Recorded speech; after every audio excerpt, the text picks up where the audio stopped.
Quand j'ai commencé à investir, très jeune, je ne faisais pas vraiment de l'investissement. Je faisais du casino. J'achetais des actions parce que tout le monde en parlait, parce qu'elles montaient vite, parce que j'avais peur de rater une opportunité. Et comme beaucoup de gens, parfois je gagnais un peu d'argent. Mais ça ne durait jamais. Je gagnais, je perdais. Je gagnais, je reperdais. Pendant des années, j'ai tourné en rond sans vraiment comprendre pourquoi.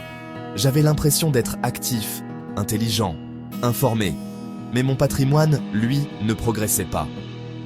Le vrai déclic est arrivé quand j'ai arrêté de chercher des coups et que j'ai commencé à écouter comment pensent les investisseurs qui gagnent vraiment sur plusieurs décennies, en particulier en étudiant les discours, les lettres et la philosophie de Warren Buffett, pas pour copier ses choix, mais pour comprendre sa manière de raisonner. Et cette manière de penser a complètement changé ma relation à l'argent, au risque et au temps. La première chose fondamentale que j'ai comprise, c'est que quand tu achètes une action, tu n'achètes pas un ticket de loterie. Tu achètes une part d'une entreprise réelle, une vraie entreprise, avec des clients, des produits, des employés, des revenus et des profits. À partir du moment où tu comprends ça, ton cerveau change. Tu ne te demandes plus « est-ce que le prix va monter demain ?» mais « est-ce que cette entreprise sera plus forte dans 5 ou 10 ans ?»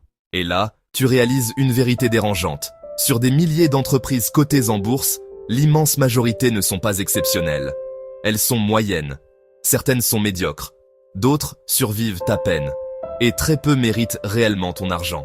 Investir intelligemment, ce n'est pas trouver beaucoup d'idées. C'est apprendre à dire non à 95% des opportunités. J'ai appris à ne m'intéresser qu'aux entreprises réellement extraordinaires. Celles qui montrent une croissance régulière, qui génèrent du cash année après année, qui ont des marges solides et surtout, qui possèdent un avantage concurrentiel durable, une barrière qui empêche les concurrents de leur voler facilement leurs clients, une marque forte, une technologie dominante, un effet réseau, des coûts de changement élevés.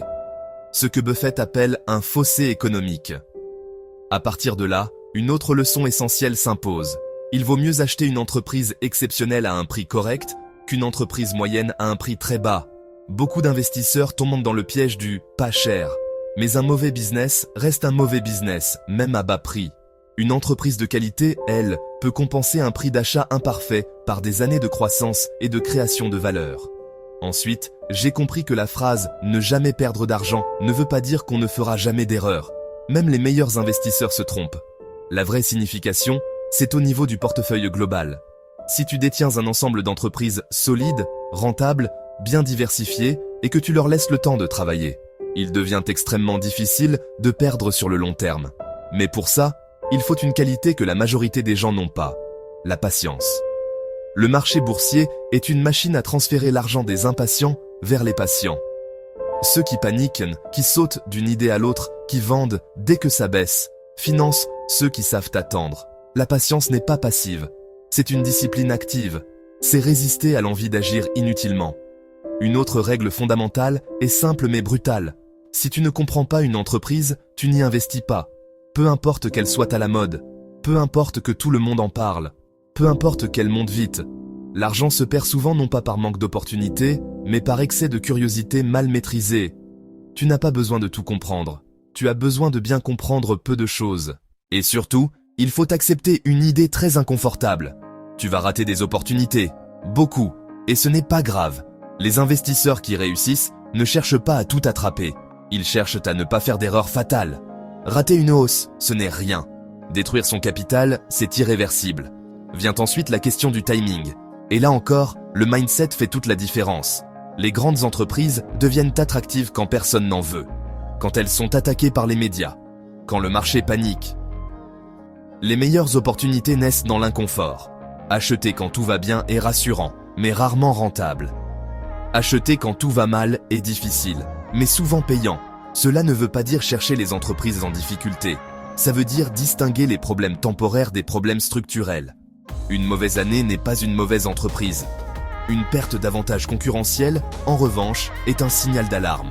Un autre point clé, le prix que tu paies n'est pas la valeur réelle. La valeur d'une entreprise dépend de l'argent qu'elle générera dans le futur. Pas des émotions du marché aujourd'hui. C'est pour ça que les investisseurs sérieux se concentrent sur les flux de trésorerie, pas sur les gros titres ou les prédictions d'analystes. Et surtout, il faut comprendre ceci. Le moment parfait n'existe pas. Attendre le point bas absolu est une illusion. Les investisseurs intelligents achètent progressivement, par étapes, quand une entreprise est sous-évaluée. Ils savent qu'ils ne contrôleront jamais le timing parfait, mais qu'ils peuvent contrôler la qualité de leurs décisions. La vente, elle aussi, est mal comprise.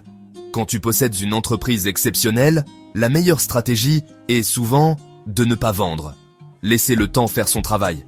Le vrai argent se fait dans la durée, pas dans les allers-retours constants. On vend seulement quand les fondamentaux se dégradent, ou quand on a une meilleure opportunité ailleurs. Et c'est là qu'intervient une notion cruciale. Le tempérament. Pas l'intelligence. Pas le QI. Le tempérament. La capacité à rester rationnel quand les autres paniquent. À ne pas s'enflammer quand tout monte. À rester calme quand tout baisse. La majorité des pertes en bourse viennent d'erreurs émotionnelles, pas d'erreurs d'analyse. Les actualités, les crises, les élections, les guerres, les décisions des banques centrales, tout cela fait du bruit. Beaucoup de bruit, mais très peu d'informations réellement exploitables pour l'investisseur long terme. Les marchés votent à court terme, mais ils pèsent à long terme.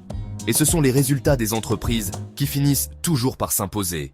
Le risque, le vrai, ne vient pas de la volatilité, il vient de l'ignorance. Une entreprise solide qui baisse en bourse n'est pas plus risquée, elle est souvent simplement moins chère. A l'inverse, une entreprise fragile qui monte peut être extrêmement dangereuse. Enfin, la dernière leçon est peut-être la plus importante. Ne pas investir est souvent plus risqué qu'investir intelligemment. L'inflation détruit la valeur du cash. Lentement, silencieusement, mais sûrement. Sans stratégie, sans vision long terme, sans discipline, l'épargne finit par s'éroder. La vraie liberté financière ne vient pas de prédire le marché. Elle vient de comprendre les entreprises, de gérer ses émotions et de laisser le temps travailler pour soi. Étudier sérieusement, investir avec rigueur et laisser la capitalisation faire son œuvre. Ces principes ont transformé ma manière de penser. Et à long terme, ils transforment bien plus qu'un portefeuille. Ils transforment ta relation à l'argent, au temps et à la patience. Si tu comprends ça, tu n'as plus besoin de courir après les tendances. Tu construis, calmement, durablement.